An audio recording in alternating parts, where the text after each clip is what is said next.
I think what inspires me most are the patients. Patients living with cancer and their families struggle so much, and that's what drove me to the field of trying to do something better for patients. Can we find better therapies? Can we maybe even find a cure? And that's what drives me. Yeah, innovation in healthcare is really something that has to continue to move forward. It's like anything else in the world.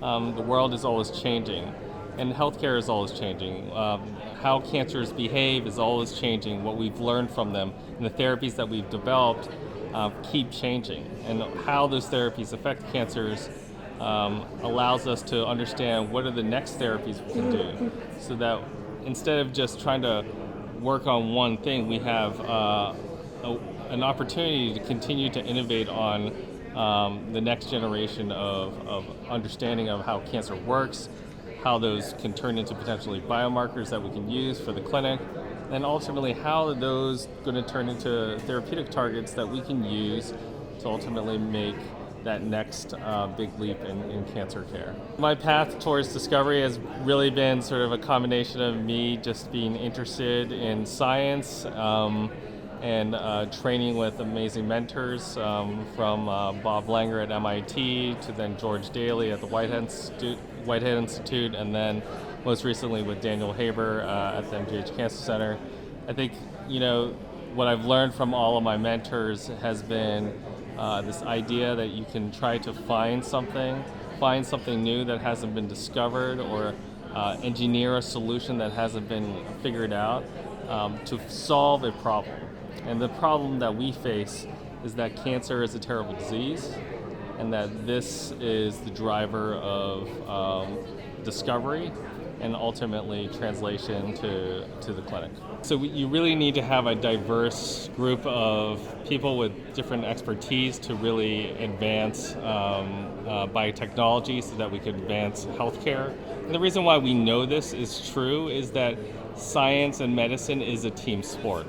When you see your oncology team, it's not just an oncologist. You have a medical oncologist, you have a surgical oncologist, you have a radiation oncologist.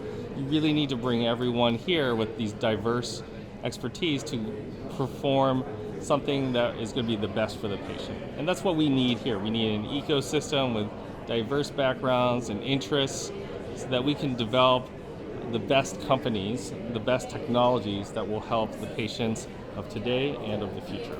So the panel I moderated today, the main goal was to really think about what were the things that we learned from the first generation of cellular therapies, and then to think about what are the ways that we can improve upon that, or what are the ways that we're going to have that next inflection of technology in cell therapies, or other things that can replace potentially cell therapies in that space. And so it was exciting to hear different viewpoints, and I thought it was a very productive time on the panel. I think the best part of the forum has been able to see people with very different interests in terms of scientifically across biomedicine, as well as seeing people with different expertise, and to sort of see, can we bring these things together? Can we bring this into a melting pot where we can work together and ultimately build something bigger than what any of us could do alone?